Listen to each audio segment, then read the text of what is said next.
Hello, she was lovingly known as the Queen of Soul, the definition of how soul music at its best can sound. But today, she ended her reign at the age of 76. Aretha Franklin died of pancreatic cancer, surrounded by family at home in Detroit. She only retired from performing last year, and her career as singer, pianist and arranger spanned 7 decades. But she was also a political activist. The songs she sang helped define the civil rights and feminist movements. From Detroit, Ali McBall reports.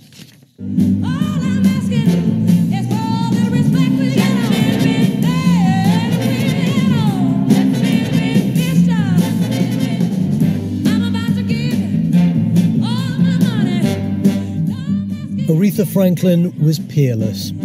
With a voice so stunning it could lift spirits, and so powerful it could, and often did, move those who heard her to tears.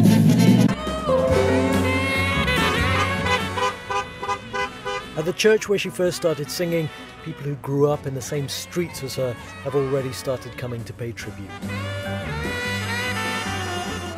I was born and raised in Detroit. Born, on her music. Raised on her music. Yeah, it's a sad day. I'm a miss seeing her in concerts, but I still got her music to the bone, so I'm good. As long as I can hear, I'm good.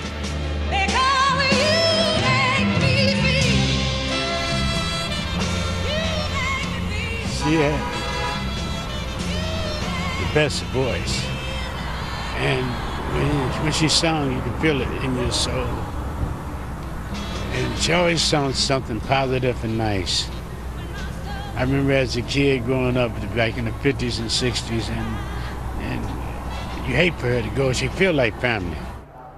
Well, this is the very stage where I suppose Aretha Franklin started to become a star. In fact, many say they were drawn to this church because they heard there was a young singer here, the daughter of the preacher, who had the kind of voice that only came along once in a generation. They tell me that ain't no good, but they don't know. But by the late 60s, a wider audience was being touched by the brilliance of Aretha Franklin as her career soared. She grew from being a gospel artist into an international sensation. And she did it through her unique vocal talents, but also a renowned toughness that could sometimes be perceived as being a bit of an attitude. Are a lot of men intimidated by you? A lot of men? Most men. Some men. It depends on the man, I think. I have always maintained that a real man is not going to be intimidated by me. Some men can rise to the occasion and others cannot.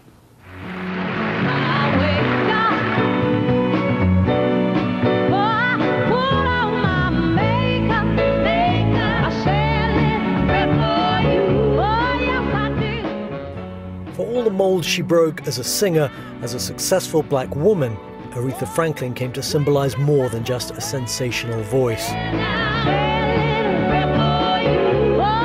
She became heavily involved in the civil rights movement, with activists like her longtime friend, Reverend Jesse Jackson.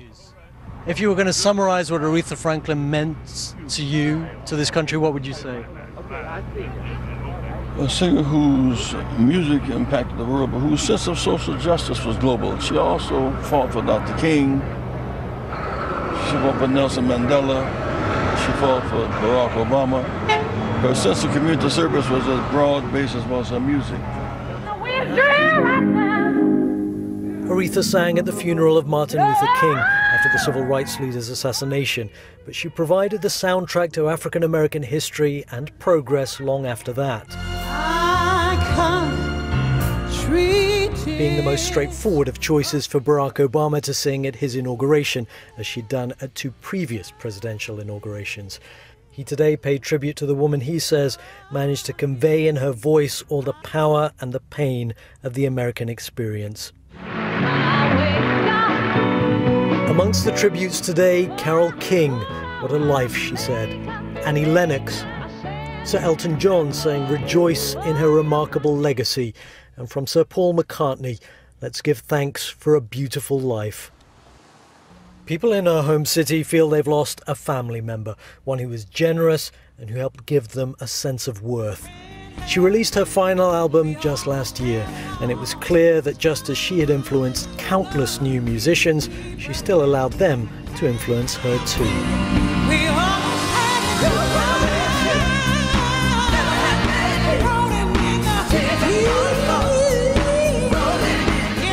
But the world has lost a musical giant who made it to the top in the toughest of times. Aretha Franklin, the Queen of Soul.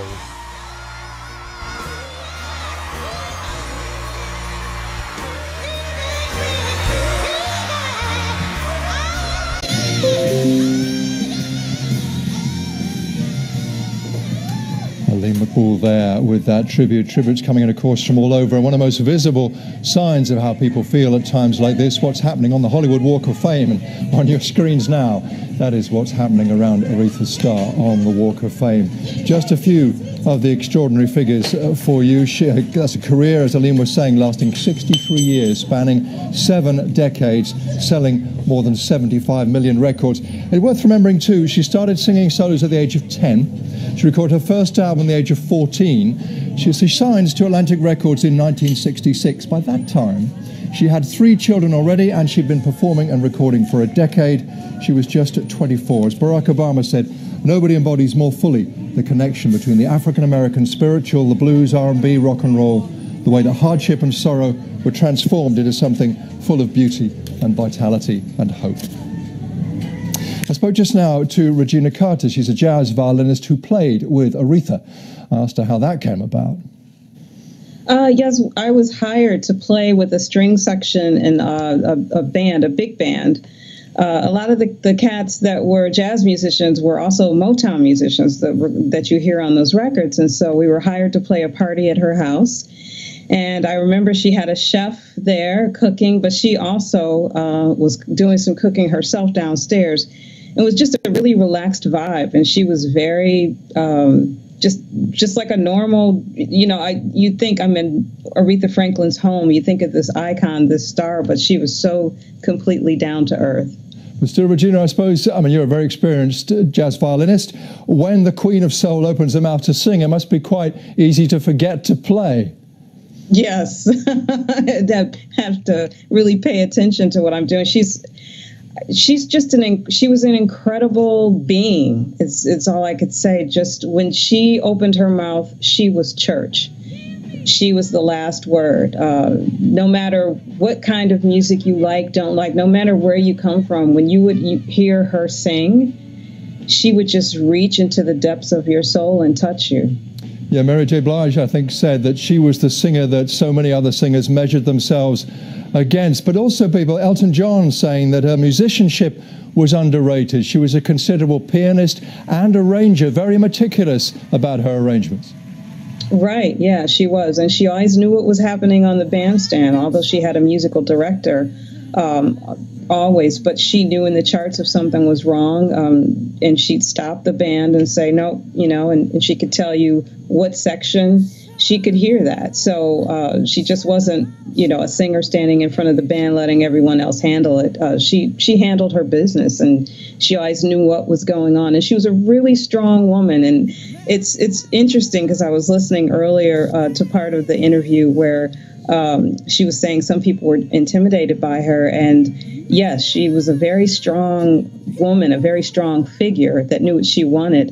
And I think a lot of times, especially in the entertainment industry, when someone has that strong of a personality and the talent to match, they can be very intimidating. But if you really got to know her and work with her, she loved all of her musicians. I have a dear friend that's been touring with her, drummer Galen McKinney, for the last at least 5 years, and just said how she really supported her as a woman, as a musician.